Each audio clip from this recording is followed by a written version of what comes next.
बिस्मिल्लाहिर्रहमानिर्रहीम अस्सलाम वालेकुम। जो लोग ये समझ रहे थे कि अब कतर पर अटैक नहीं होगा, डोनाल्ड ट्रंप ने 2 दफ़ा नेतन्याहू को कहा है कि तुमने अटैक नहीं करना, गारंटी दो, ये करो वो करो, और सारी दुनिया समझ रही है कि नहीं जी नहीं, काफ़ी हो गया, इसराइल को जवाब देने की ज़रूरत नहीं है, लिहाजा अब बेहतर है। ओआईसी का इजलास चल रहा है और नेतन्याहू का बयान आ गया। अब ज़रा सुनिएगा उसने कहा क्या है। पहले उसने स्ट्राइक किया, फिर उसने बयान दिया कि हम दोबारा स्ट्राइक करेंगे, और जब ओआईसी का इजलास चल रहा है तो आप अंदाज़ा करें कि नेतन्याहू ने कहा है कि हमास के दहशतगर्द चीफ इस वक्त कतर में रह रहे हैं और उनको गजा के लोगों की परवाह नहीं है। लिहाजा ये वो लोग हैं जो नहीं चाहते कि जंग बंदी हो, सीज फायर हो, और ये चाहते हैं कि जंग चलती रहे। सो लिहाजा इनको मारना, इनसे छुटकारा हासिल करना, यही एक वाहिद रास्ता होगा कि तमाम के तमाम कैदी वापस आए और जंग बंदी हो। यानी उसने कहा है कि कतर के अंदर हमास के जो चीफ है इनको मारूंगा मैं, तो ये जंग बंद होगी। लिहाजा ये बात आप ज़हन में रखिएगा, उससे पहले जंग बंद नहीं होगी। इसका मतलब क्या है? उसका मतलब उसने ये कहा है कि मैं कतर के अंदर हमास के जो लीडरान हैं उन पर अटैक हर सूरत करूंगा, जो मर्जी हो जाए। ये तब हुआ है जब prime minister of Qatar Donald Trump से मुलाकात करते हैं और डोनाल्ड ट्रंप को कहते हैं कि तुमने स्ट्राइक क्यों नहीं रोका, तुम लोगों ने क्यों नहीं बताया, तुम लोगों ने धोखा दिया है। इस सारी बातें उन्होंने की। और आप अंदाज़ा करें कि इस वक्त ओआईसी के इजलास ये फैसला हो रहा है कि आया हमने कतर पर क्या एक स्ट्रेटजी बनाएंगे दोहा में, और क्या हमने अगला लाएमल करना है इसराइल पर स्ट्राइक के खिलाफ। आप इमेजिन करें कि सारी इस्लामिक कंट्रीज को नेतन्याहू ने पैगाम दिया है कि कतर में जब तक हमास के चीफ को हम मारेंगे नहीं, तब तक ये जंग बंद नहीं होगी। आप अंदाज़ा करें इसके बाद कोई सूरत हाल बाकी रह गई है ये जानने के लिए कि इसराइल दोबारा अटैक करने के लिए जा रहा है कि नहीं। उसने कहा मैंने हर सूरत अटैक करना है कतर के अंदर। और रही बात अमेरिका की कि अमेरिका रोकेगा, सवाल ही पैदा नहीं होता, सवाल ही पैदा नहीं होता। जिंदगी में याद रखिएगा, इन्होंने कभी रोकना भी हुआ तो नूरा कुश्ती के तहत बहुत भी ज्यादा प्रेशर आया ट्रंप पर, को एक हल्का से नूरा कुश्ती कर लेंगे।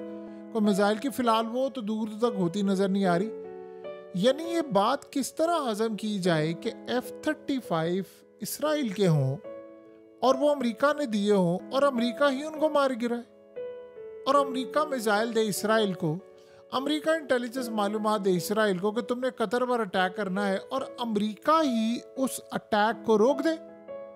ये कैसे दिल तस्लीम करता है, कैसे अकल तस्लीम करती है, कैसे इंटेलिजेंस तस्लीम करती है। सो ये बात आप ज़हन में रख लीजिएगा, ये नहीं होने के लिए जा रहा है। और उसके बाद जो असल मसला है कि हर जगह भी ये परेशानी लाहक हो रही है कि नहीं, अब ये मामला हमारे कंट्रोल से बाहर चला गया है। अब उसके बाद नेतन्याहू को सबक सिखाना पड़ेगा। देखिए, बहुत सारी इस्लामिक कंट्रीज़ का ये मानना है कि हम सारे मिलकर एक दफ़ा इसराइल को एक धमकी दे दें। आपकी धमकी से क्या होगा जब तक आप स्ट्राइक नहीं करेंगे। ईरान ने किया ना स्ट्राइक, उड़ा कर रख दिया उन्होंने इसराइल को। अभी तक इसराइल की दोबारा जरूरत नहीं हुई कि वो अटैक करे। वो कोशिश ज़रूर कर रहे हैं, लेकिन उनको नज़र आ रहा है कि आगे मिसाइल, आगे सूरत हाल है। आप अंदाज़ा करें कि इसराइल में लोग सड़कों पर निकले हुए हैं कि तुमने दोहा का स्ट्राइक क्यों किया। इसराइल में अवाम सड़कों पर निकली है, वो कह रहे हैं कि तुम्हें नहीं करना चाहिए था। हमारे प्यारे वापस नहीं आएंगे। ये वो हैं जो कैदियों के घर वाले और वो जो जंग बंदी चाह रहे, वो कह रहे बजाए कि तुम लोग लड़ाई खत्म करो और हमें सुख का सांस हो, तुमने मजीद एक नई जंग छेड़ ली। 7वां मुल्क है कतर इस साल में जिस पर अटैक हुआ है। शाम से आप शुरू हो जाए, उसके बाद ईरान, यमन, लिबनान, उसके अलावा आप देखें कि इन्होंने इराक में हमला किया, इन्होंने दीगर जगहों पर हमला किया, कतर में इन्होंने हमला किया। कितने ममालिक हैं ईरान समेत इन्होंने अटैक किया है। यानी आप उसका तसव्वुर कर सकते हैं कि 7वां मुल्क है तो जंग बंदी कौन चाह रहा है। अब नेतन्याहू ने ये शर्त रख दी है कि जी ये हमास के चीफ को कतर में ही मारेंगे तो बात होगी, क्योंकि कतर ने इसराइल और अमेरिका के कहने पर हमास के लोगों को बुलाया कि आओ बातचीत करें। अब आप सोचें कि लेट से आप इनको सदारती महल में रखते हैं, प्राइम मिनिस्टर अपनी खास जगह पर रखते हैं, तो क्या इसराइल वहाँ पर भी अटैक करेगा? अमेरिका उसको रोकेगा? कोई नहीं रोकेगा। तो लिहाजा मुस्लिम कंट्रीज़ को एक फैसला करना चाहिए कि इसराइल को दे जवाब। और देखिए सिक्योरिटी जो है अब गल्फ कंट्रीज़ को और मिडल ईस्ट को ये चाइना के हवाले करनी चाहिए, रशिया के हवाले करनी चाहिए। ये काम नहीं हो सकता कि आप अमेरिका पर रिलाय करें। अमेरिका ने आपको किसी सूरत कहीं का नहीं छोड़ना, वो आपको कोई रिलीफ नहीं देने वाले, वो आपके लिए कोई रास्ता पैदा नहीं करने वाले। लिहाजा आपके पास कोई ऑप्शन नहीं है कि आप इसराइल के खिलाफ एक जंग छेड़ें और ये जो जंग होगी वो इसराइल को सबक सिखाने के लिए हो। देखिए ईरान ने अपना जवाब दे दिया है, अब बाकी ममालिक को अपना जवाब देना पड़ेगा, उसके बगैर कोई रास्ता नहीं है। यानी आप अंदाज़ा करें कि इस वक्त नेतन्याहू कह रहा है कि जब तक मैं कतर में एक अटैक नहीं करूंगा और मारूंगा नहीं सबको, तब तक कैदियों का तबादला तो आप दूर की बात है, कैदियों को वापस ला नहीं सकते। और ये इतना बड़ा ट्रैप है कि आप अंदाज़ा करें, मार्को रूबियो जिसकी कतर के प्राइम मिनिस्टर से हुई है मुलाकात और कतर ने अपने कंसर्न शो किए, वो मार्को रूबियो अब नेतन्याहू के साथ दीवारे गिरिया में जा रहा है, यानी इनकी इबादत गांव में जा रहा है। और वहाँ पर जाकर आप अंदाज़ा कर लें कि ऐसी सूरत हाल में आप क्या एक्सपेक्ट कर सकते हैं इसराइल से कि इसराइल झुकेगा। ये जो कहानियाँ सामने आ रही है कि ट्रंप ने 2 दफ़ा कॉल की नेतन्याहू को, ट्रंप नाखुश है, फलाना है।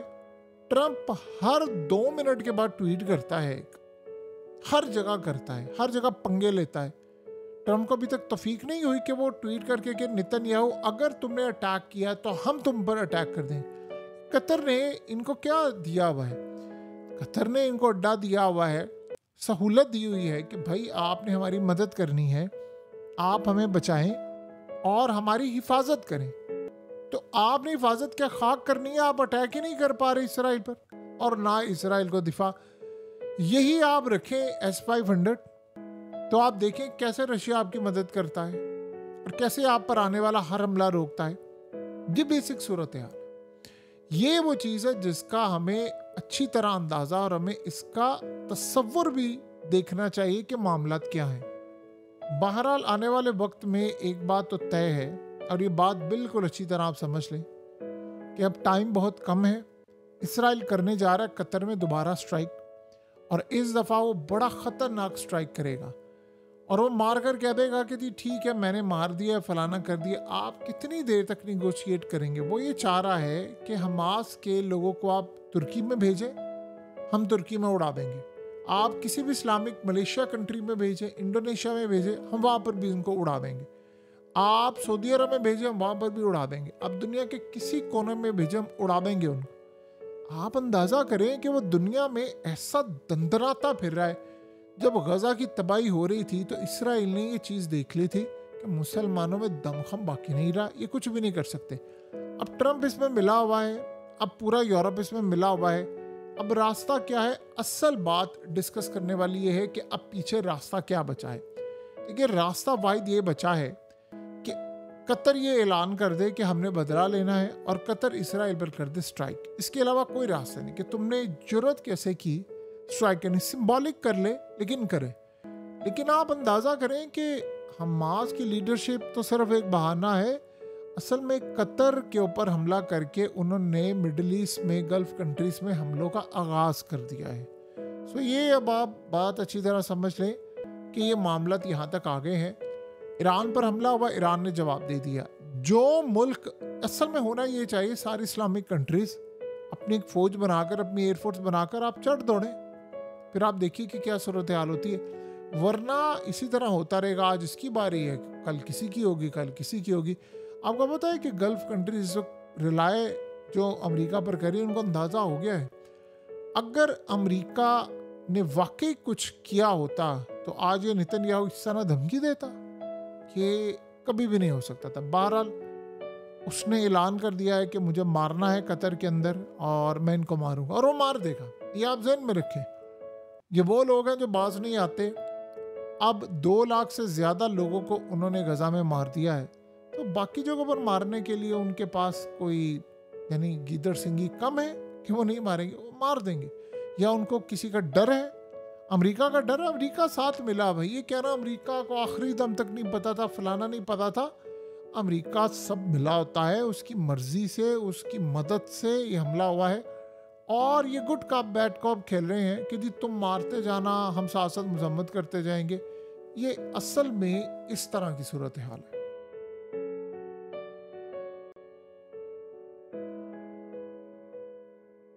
हकीकत टीवी को सब्सक्राइब करना मत भूलें, वीडियो को लाइक करें, शेयर करें और कमेंट सेक्शन में अपनी राय का इजहार ज़रूर करें।